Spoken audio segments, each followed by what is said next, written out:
We're doing this series of interviews for the Cost of Living Anthology to help readers get to know the contributing authors and to learn about other work and what inspires those contributing authors' writing. Let's just start off with an introduction. Can you tell us what you've written before, what you enjoy writing most? What is your writing history like? I write as Summer Alexis. That's my first and middle name. I write a lot of horror and thriller. I like to think of it as more like domestic horror, where it's more kind of in the mundane activities of life that become kind of terrifying sometimes. I've written before and been published in Dark Mirrors, an anthology of horror, and Parhelion Literary Magazine. I was published on there once a couple years ago.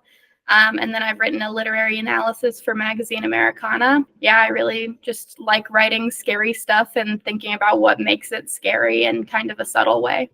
Your interest really lines up well with the Cost of Living Anthology. The original call went out. It was psychological, suburban, and social horror.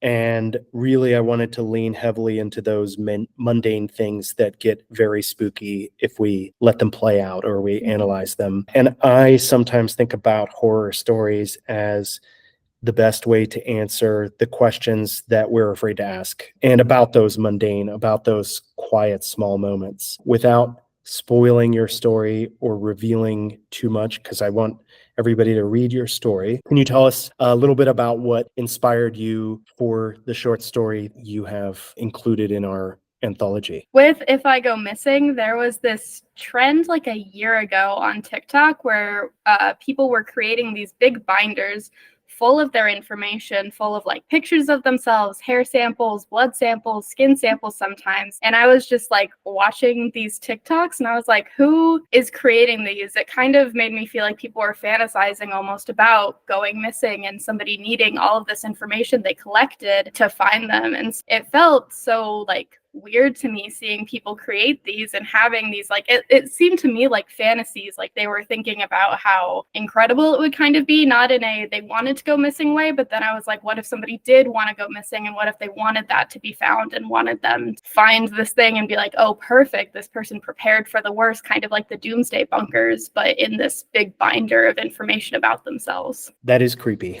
Yeah. I appreciate you sharing the impetus for your story. That's really neat. And it's really cool to hear another person's perspective. My favorite thing about reading and writing, and when I'm reading other people's writing, I get their perspective on life. It's the closest I get to understanding how other people think and feel. And I read for empathetic purposes most of the time, I think. Do you have any favorite authors that you would recommend to folks who really liked your story, If I Go Missing, or just some of your favorite horror authors? Would love to get your take. Who do you like to read? Right now, one of my favorite reads was this collection of stories called Out There by Kate Folk. And it was this big collection of dystopian horror and sometimes sci-fi. And it was a really incredible collection that I still think about. And her stories kind of interwove to where you read one story and then you read the next and you're like, oh, I remember something like this little mention of that happened in a previous story I read. So it was a really great collection. I'm a big Stephen King fan. I don't love writing like sci-fi at all, but some of his work has those sci-fi elements that I appreciate, or like kind of fantasy elements. My favorite is Pet Sematary. It's my favorite King book. And I really liked Any Man by Amber Tamblyn too. That was a really cool, creepy novel that I liked the way it wasn't straight prose. It also had some elements of like, this is a person's search history. That's one chapter. Like, it was a really cool book too, and really creepy and scary. Recently, the Horror Writers Association announced their 2024 winners. One of the things I've found about the Stoker Awards is that it helps me to build a reading list. One of the folks who has won before, who was nominated this year, was Grady Hendrix. The book that was nominated recently was How to Sell a Haunted House. And so I've been reading all of these haunted house stories lately.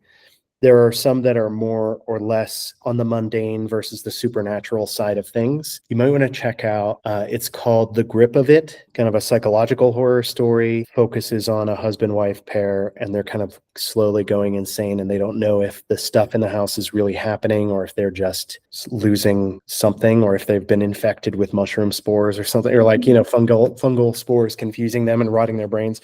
It's great. I've read like 7 or 8 haunted house stories in the last 2 or 3 months. So I've been really just plowing through.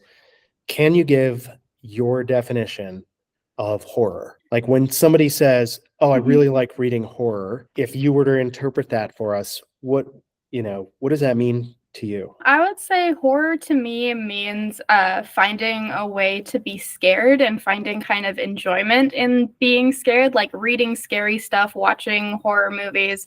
I do it because I do want to be scared. I want to think about things that like are unsettling. I enjoy it. I think it's fun. I think it's fun to see what other people too think could be scary and why and how. I really like the psychological, the slow horror because I like things that feel real to me, I guess, and feel like things that could happen and things that like I wasn't expecting. So I taught a unit this year for 10th graders about horror.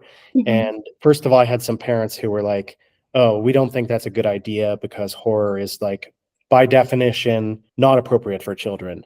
And we're talking about 10th graders. So, Yeah. 16, 17-year-olds. I understand that people have this conception about horror. Those of us who know horror know splatterpunk or know extreme horror. I am under the impression that a lot of folks think that's what every bit of horror is. I really appreciate the horror that works to unsettle folks from a less in-your-face place. It's not necessarily that I'm like looking for clean reads or something. I do like the idea that someone without spraying blood all over the camera can totally freak us out. Horror can be much closer to home. And in my case, I think of that as even scarier because it is so much more realistic. Do you have any aspirations for like specific writing goals this year? Anything you're working on that we can look out for or that you hope to accomplish in the next year? I really want to. I'm working my way up. So right now I write a lot of short stories. This year, by the end of the year, I want to complete a novella. So I want to do something a bit shorter, but longer than short stories. And then I want to eventually, within the next like 5 years, write a full novel and start like proposing that and trying to get that edited and published. What attracted you to submit your work to this anthology in particular? Because it is a new press. It's an unheard of. I'm just starting this thing, so it's not like we're famous and you're hearing about us everywhere. What drew you to submit, and where did you hear about it? I heard about it on Reddit, actually. I write a bunch of stories. My writing process is very all over the place. I sit down and I write like an entire short story about like I do between like 2,000 and 4,000 words, and I just write it all out and then I like leave it alone and come back to it later. And I had written this story before even seeing the call for submissions, and I just like had it. I had submitted a couple places where I knew it wasn't going to fit probably and got rejected from those.